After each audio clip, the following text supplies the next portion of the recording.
Welcome back. I'm now joined by Eric Froelich. Welcome, Eric. Thank you. Always glad to be here. This is a lot of fun. Yeah, you're looking sharp. I don't know. Is that for us? Well, I mean, look at this lineup. You got yourself, you got Bob Maher, Luis Scott Vargas. I'm just trying to hang. And Raptor, who's done great commentary lately. I haven't gotten to check it out because, it was our match, but I'm sure he did a great job too. So, I'm just trying to hang with the big boys. All right. It's a professional stream here. We just watched the Cons of Tarkir video again. Are you as psyched for cons as I am right now? I don't mean to sound like just the glowing WotC fanboy, but I got to watch the set at the Community Cup last week, and it just looks sweet. Yeah, I mean, that really depends on your level of psychness, but yeah, I'm pretty psyched. Yeah, I managed to sneak I know how onto excited you get. Sorry?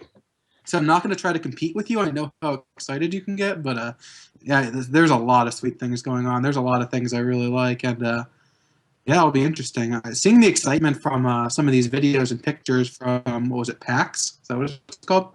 Yeah, and then we had the Community Cup last weekend where we actually had sealed decks. Right. You guys can go watch the past broadcast if you want to. It's on GG's Live.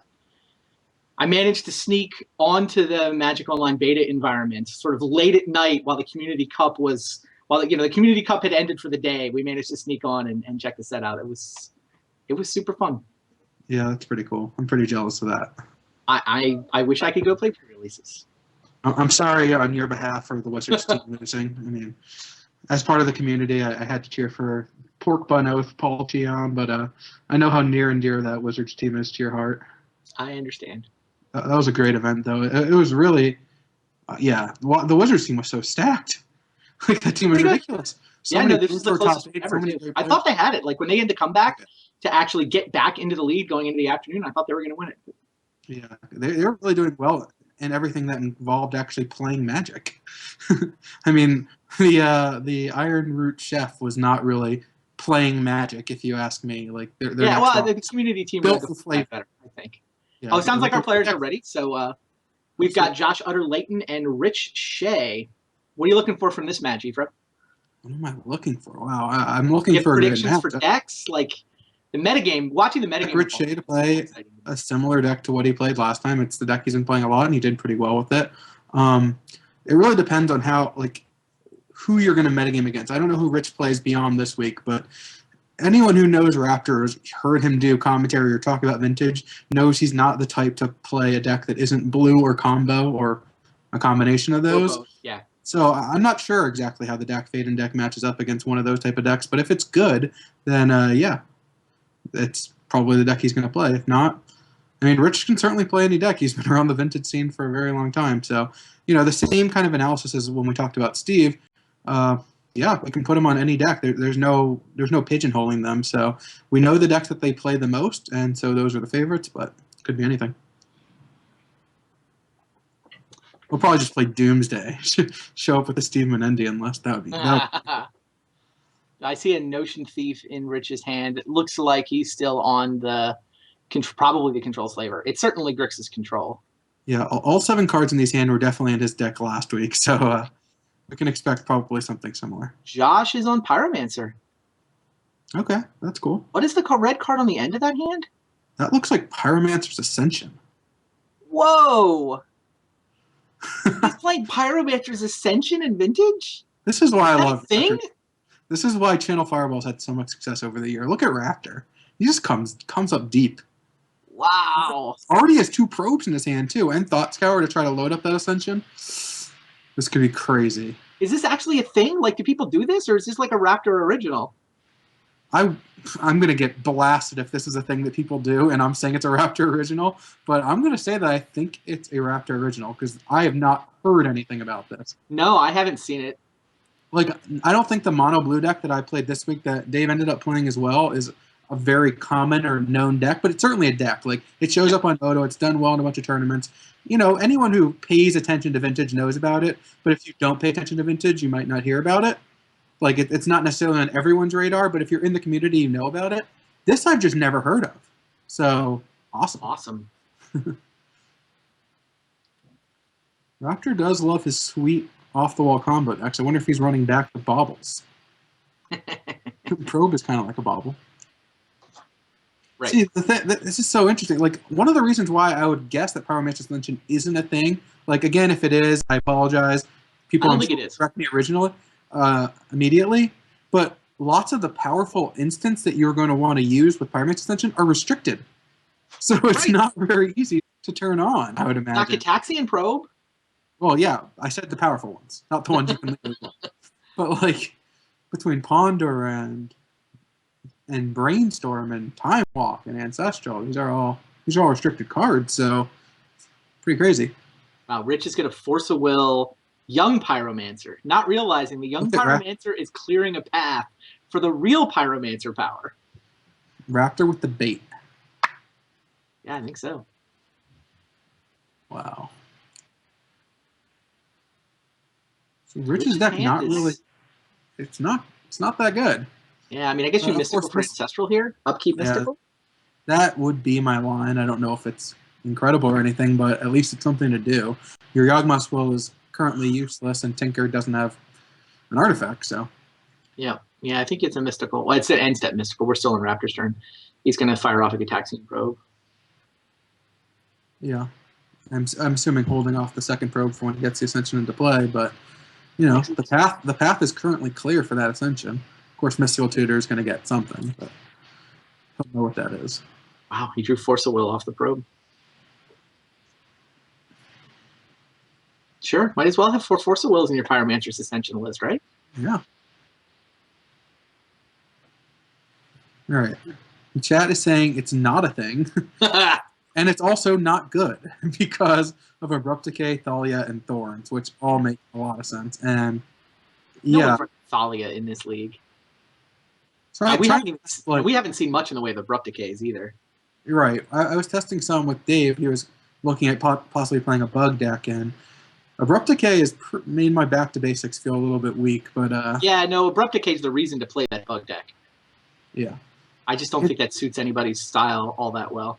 So Rich does go for the Mystical for Ancestral, and Josh decides to Force a Will the Ancestral. Right, I mean, he knows the rest of his hand. Like, exactly. I was going to say it's often kind of a borderline decision, but when you know that your opponent is on Tinker, no artifacts, and Yawgmoth's Will with no land, then it makes that decision a lot easier. Yeah, you're really opening yourself up. I mean, Force of Will in the Ancestral is, you know, a play that definitely goes both ways. Against when we played, I did not Force of Will here Ancestral. I know. I wanted you to. It was bait. Yeah. Well, did you have the Force of Will on turn 1? I did have the Force of Will, but I also had the Library. So I could have wheeled on turn 1 is the other play. Like I played the Ancestral instead of the Wheel of Fortune. Right. You would have forced the wheel. If you cast a wheel, I'd have to force it. But you know, being on the draw and having the Library and having the force, I felt it was fine to let you have your Ancestral, and we'll see what happens. Yeah, you want to stay on the Library. That was the other reason I wanted you to force it, was to get off the Library. Plus, I wanted to clear a path. But did you put me on Storm and play a deck with like Mind Break traps and? Not even no, I didn't. I actually cut a Mind Break trap 5 minutes before submitting. All right. I had 2 in my deck and went down to 1. I ended up actually putting in the Misdirection because I thought you might go even further metagaming and actually play something like Bug and Abrupt Decays and Mana Denial and go back that Merfolk route. It was actually a little bit of my consideration of why there was a Misdirection main, which actually came in over the Mind Break trap in the last minute. Got it. The matchup looked quite miserable for me for those games, and I have to play Dave as well, who I assume is on card for card the same deck. How did you know? It looked the same so far. Yeah, they were pretty similar. Second Metamorphose for Josh. Yeah, I mean, Pyromancer's Ascension. This is awesome.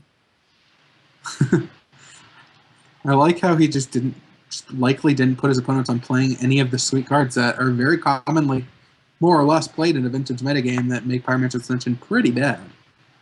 Yeah, we should look.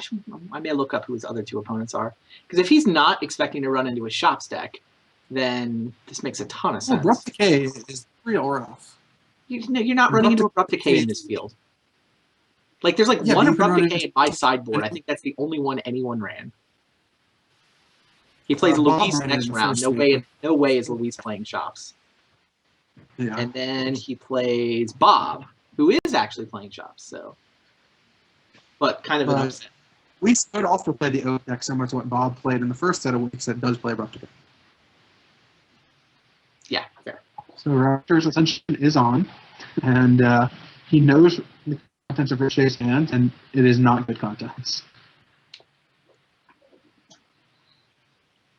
Josh Utter-Leyton, ladies and gentlemen. I'm not still entirely sure what his deck does, but Does it matter? we're going to see for a lot. No, of course not. It's usually not hard to win once you have Storm Count in Vintage. And when your Storm Count is also just drawing you a bunch of extra cards. That's true. It is interesting that you can basically go off with no mana as opposed to, if you see a deck like this in Modern, you need to be able to cast your rituals and do different things. But of course, if you're able to just keep casting card draw, you don't need anything else between all the Moxes and fast mana and everything you can do that, he's going to be able to get through his deck pretty easily. Is he running out of stuff, though? What's that? I see his hand as Misstep, Bolt, another Ascension, and a Force of Will. He actually ran out of gas, didn't he? It does look that way. Yeah, I don't think he gets to do anything but play a second Ascension. Wow. Huh. Surprising. Interesting. Well, I'm sure Rich Shay happy to get a turn. Yeah, I don't think he was expecting another turn. So no matter what, he's going to be able to, at the very least, Yawgmoth will replay Delta and Ancestral, so he's going to be somewhat in this game no matter what. Here's the Yawgmoth. Yep. As you predicted, here's the Yawgmoth Will. Graveyard's got a land and an Ancestral in it. Good enough. Yeah, he could certainly draw a card that would make him, run a different line, maybe just cast Tinker and come what may, but having your backup plan, if you don't draw anything, be casting Ancestral Recall and getting a free land out of the deal is not the worst place to be. Yeah, his draw phase was a Vampiric, so that did not sway him from this path. Yeah, not the most useful. Of course, Josh does have the Mental Misstep, which he can cast multiple times with Firemaster Ascension. There's actually no way for Rich to fight back if he happened to have something. That's funny. It's too many missteps. Who needs Flusterstorm? I'll just make extra copies of my Misstep. Build your own Flusterstorm. Exactly.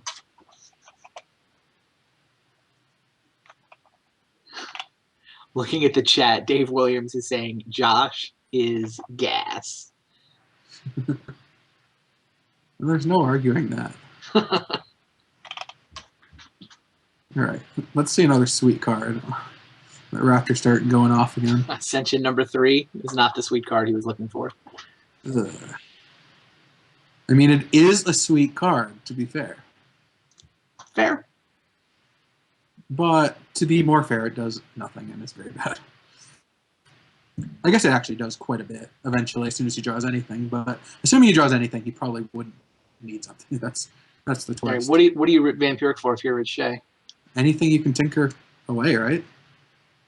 Just get like Mana Crypt, tinker out your presumably he's still on the your opponent's on 2 cards and if he draws anything you're dead, right? I mean I can't think of anything better. Like Dak Faden doesn't do a whole bunch.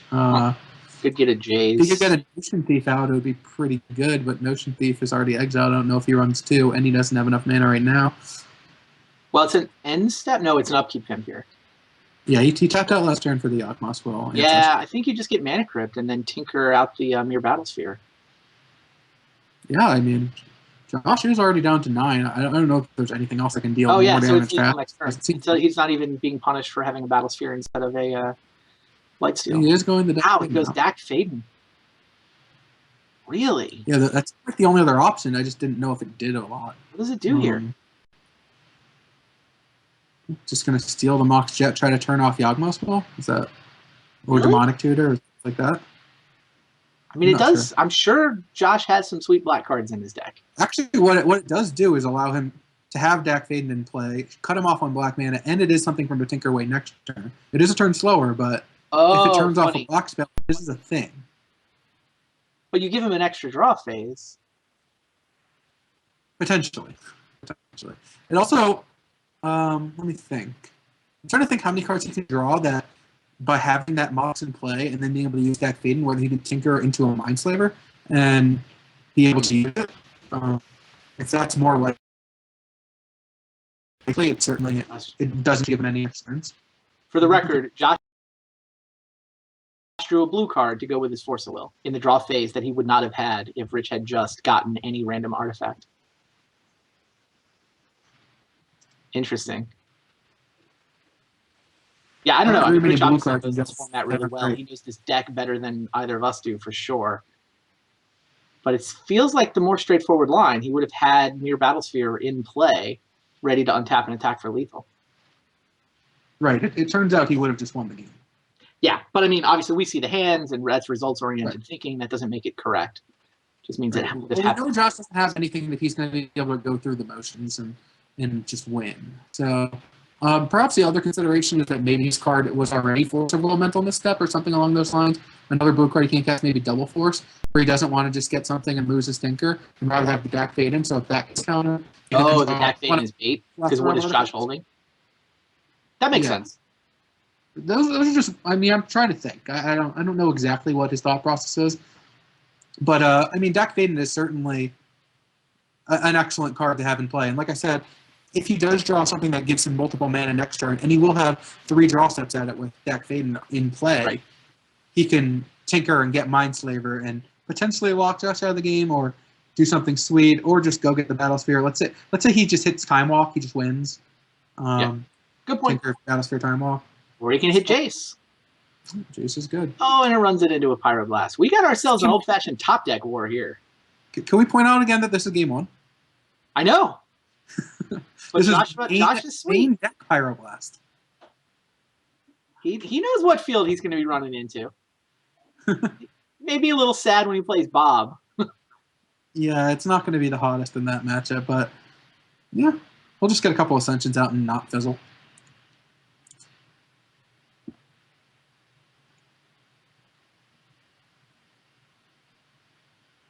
Time Vault. Time Vault.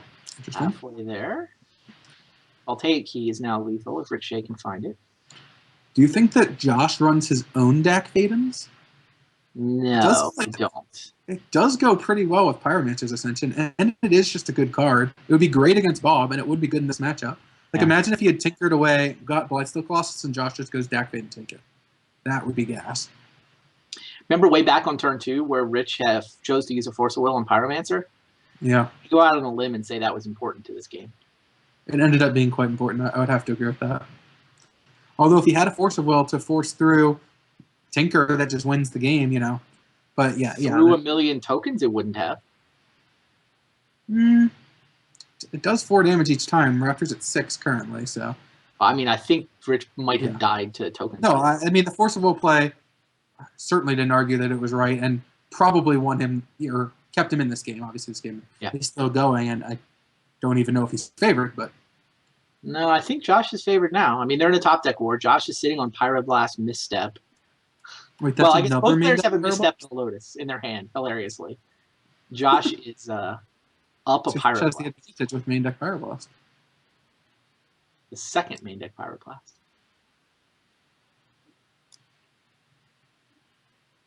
But the Ascension piece of his deck fizzled. If he was playing against Bob, he could just run that blast out there on a target, even though it's not blue and it won't destroy it and make a token. Is that right? Funny. There's another one. Blast instead of Red Elemental Blast, right? Yeah. You fight over this Brainstorm? Probably do, right? Well, at least use your mental. Yeah, exactly. Right? Doesn't it make it's gonna turn on all your Ascensions? Do those all make tokens, or only the first one? Got me. Pyromancer only triggers. What does it say? We'll find out. Let's see how this works. Pyromancer whenever you cast it, not whenever. Yeah. Okay. That would be.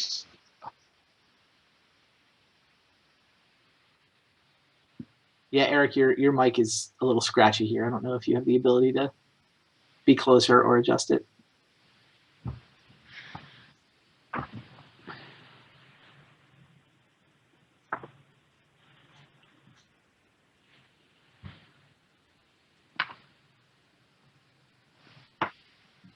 Josh loading up the other Ascensions, sure.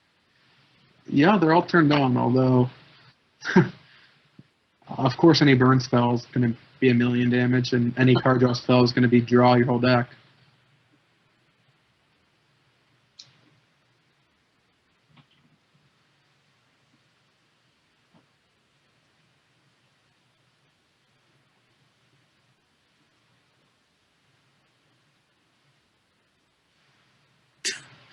Just seeing all the tokens or all the effects go on the stack is great.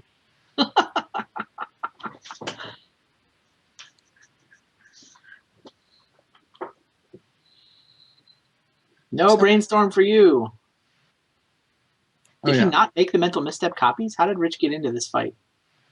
Don't actually know what happened. I only one would copy because the other two Ascensions only had one on them, but Still, he should have had a second misstep, right? did he have two? There's a misstep on top of his graveyard. Did he cast another misstep? What happened? I mean, Josh and Rich both cast missteps, and Josh cast his Pyroblast. Maybe Josh wanted to get another Dork into play? I don't know. It feels like Josh may have missed the copying the misstep, but it seems more likely that I'm just confused. Well, a card drawing spell is going to be good. Yeah. Which one is it buried under all those? A preordain? It's a preordain, which means he gets to scry 100. So if he only he has gets a card how in many his deck copies of that has an this? effect on the game, he wins. He only gets 5 preordains. No, it's only 4. 4, yeah. No, scry 8. It's not like a big deal. This is great. Do you think Josh is a favorite? I do. What odds will you give me? Well, if Josh loses this game, it means he's not going to make it to the Pro Tour, so I'm not interested in betting because I need him. He does have black cards and Underground Sea. Yeah. So maybe stealing that Mox Jet was just a great play. I mean, it was I was going to thinking be about good that. no matter what, but it might have been great. From Rich's perspective, he does color scream. It's really a question of whether you want to try to bait with Dak Faden and slow your Tinker down by a turn. And Josh is fizzled with this Ascension deck, and he's got, I think, 3 cards in hand. So what are they? They almost have to be permission spells, right? I think the odds of Josh was having 2 cards at the time, but yeah. Or maybe you might have been right. It might have been 3. He might have had the Bolt as well then. Yeah, so, he definitely had the Bolt. That's Right. what it was that I don't think Rich figured out that it was a Lightning Bolt and figured it must be Force of Will blue cards. Yeah. I mean, I definitely see the logic behind Rich's line. Yeah, I mean, perfectly reasonable. You only give him the 1 draw phase, and yeah, a defensible line. Didn't work out, but I don't know. I find myself rooting for Josh in the new brew anyway. This he hasn't really hit much in terms of gas. Of course, a bunch of time walks and some tokens are going to win the game anyway. But how many extra turns does he have floating? Yeah, there you go. All right, Rich has seen enough.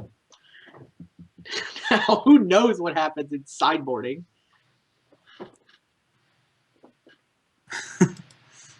So Raptor wins a game. We haven't seen a lot of that. I like that. What an awesome deck. Wow. Okay. That's cool. It's the first sort of truly new deck we've seen in the league, yeah? Yeah. Raptors definitely come up with 2 decks that are a little off the beaten path. Of course, using similar strategies to popular decks, but...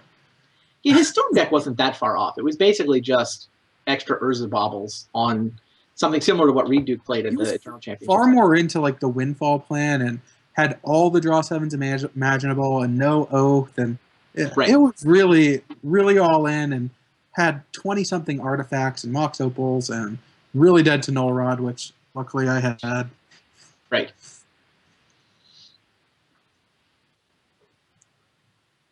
Yeah, for what it's worth, you'll see the list after the games, but the I guess Storm deck, the Burning Oath deck I'm playing only has 1 draw 7 in the main. Only 1 draw 7? Only 1 draw. 1 in the main, 1 on the board to Burning Wish for. But yeah, I really want to go get it wants to be paying life to draw cards. Because the problem is I have 4 Duress, 2 Thoughtseize. So it doesn't really help you to clear a path for your draw 7 if you're then just wheeling them into a bunch of counterspells again. Like you go to all this work to clear a path with your Duresses and your Thoughtseizes.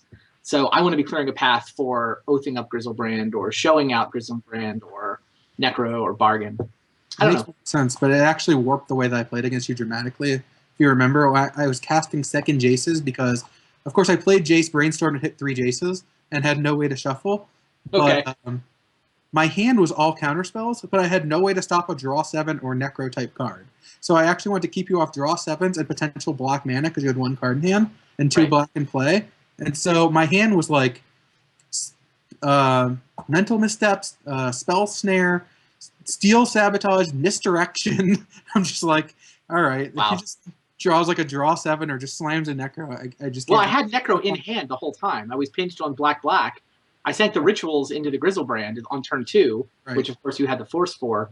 And then then I top decked necro and didn't have the 3rd source of black.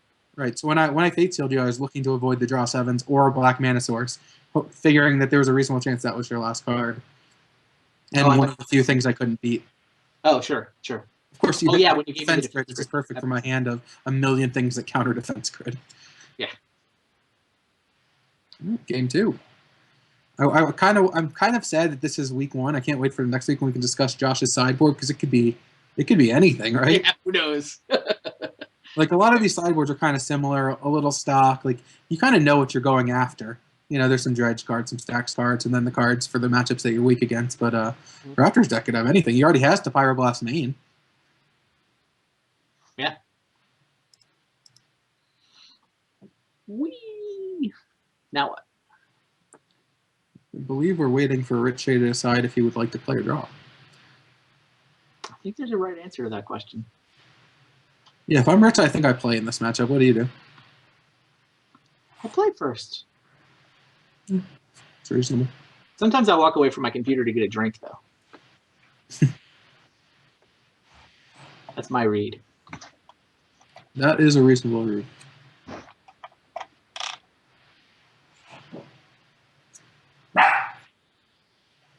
Honey's enjoying the games. Honey heard a noise from across the street and is chasing it, as she is wont to do. All right, Rich is back, and his hand looks awful. 5 lands, Thoughtseize, Tinker. That's pretty bad. That's real bad. You cash that in, right? Oh, you have to. You can't just rely on Thoughtseize. I mean, if you keep it, it's because you think Thoughtseize can dismantle whatever's going on. But that's in true. a world where Mental Misstep exists, there's no way you can keep just Thoughtseize. Right. Not even an artifact to go with the Tinker. Yeah. Ship it. Yeah. Josh's hand looks pretty good. And Rich decided to keep. Wow, really? I struggle to see how Josh is losing this game with the hand that he has. Well, his hand doesn't do a whole lot. I mean, he gets to misstep the. I thought it misstep meant for the Pyroblast. I missed that, but yeah. Yeah, all it does is Time Walk. And Time Walk doesn't accomplish anything but cycling. Like he has an Explore and some Permission. Yeah. But Rich Shay's hand is literally nothing. Also true. And yeah, the Gitaxian probes mean it's almost like this sort of the hidden drawback of Gitaxian probe is that you don't know how good your hand actually is. Right, but Mental Misstep's great in the matchup. Time Walk is Time Walk. It is what it is. And Pyroblast is great. I did not notice on initial read that he did not have red mana, which, of course, if you can't cast Pyroblast, it's awful. Real shocker. But. I do think you keep Josh's hand. I just think it's kind of medium. Yeah, I would definitely keep his hand. Now it's got a Pyromancer. That's a lot better. Wow. Yeah, Firemaster's good. Firemaster Time Walk is a good combination. Rich is going to want gas right now. If he can just go Mox Tinker. No. You draw Basic Island. Yeah, true Basic Island. Just what that draw needed, right? Yeah, I mean, Raptors draw nothing but lands to go with this Pyromaster, but Pyromaster's pretty sweet. Well, he drew the Pyromaster to go with his Time Walk. Now the Time Walk is not just an Explore. Go with Pyromaster, but the Pyromaster itself is fantastic. Yeah, all of a sudden the Time Walk makes a guy and lets you attack again. I think I'm planning on waiting one turn if I'm Josh to cast that Time Walk to, be able to cast Pyroblast, maybe draw, a probe or something to draw a card, preordain, whatever it might be, and then Time Walking next turn, but... I would have Time Walked right there. I mean, it's certainly a reasonable line, just throwing out alternatives. Yeah. I'm pretty confident that's what I would have done, is wait a turn. All right. Solving card off the top. Rich's draw continues to do absolutely nothing. Thought Scour. Kept hands Makes does guy. nothing and need to do. Yeah, Thought Sour is pretty sweet. Yeah,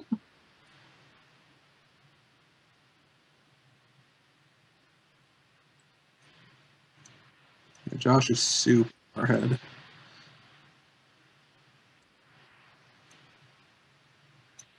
I mean, he's got 3 fairly live counters. Mm-hmm.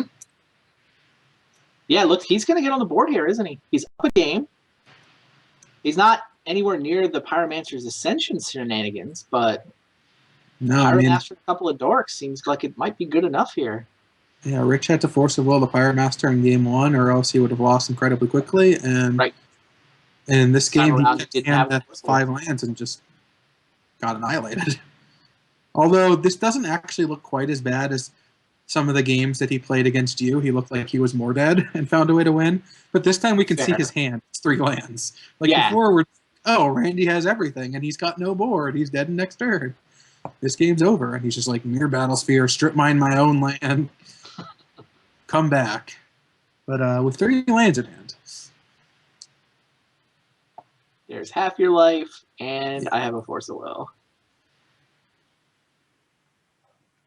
Don't think there's a card Rich can draw. You are correct. There's not. All right, Josh Utter-Leyton on the board. Yeah, sweet deck. Not sure if it's good, but it was sweet. Agree and agree. So Josh gets his first win. Tom Martell gets his first win. We're down to just 1 player winless. It's Bob Maher. Rich falls to 2-2. It's fine. We all love Bob. Yeah. Now that match was so good. It was. That was a great match. It was. Bob just drew Ancient Tomb, Ancient Tomb, Ancient Tomb at the end, and those were not the cards he needed.